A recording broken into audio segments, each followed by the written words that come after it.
Hey everyone, welcome back to my channel. In this video, I will show you how to insert a PDF into Microsoft Word without converting it. So let's get started. Firstly, go to search bar. Here you will type Word, then open Microsoft Word. Now click on blank document. Go to insert tab. On the right side, look for the object option. Here it is.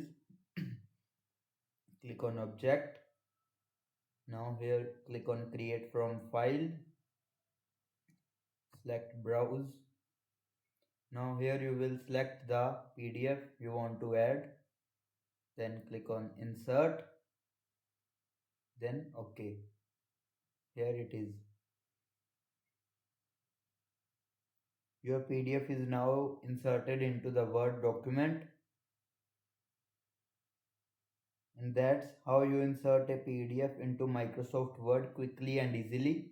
If this video helped you, don't forget to like, share and subscribe for more tech tutorials. Thanks for watching.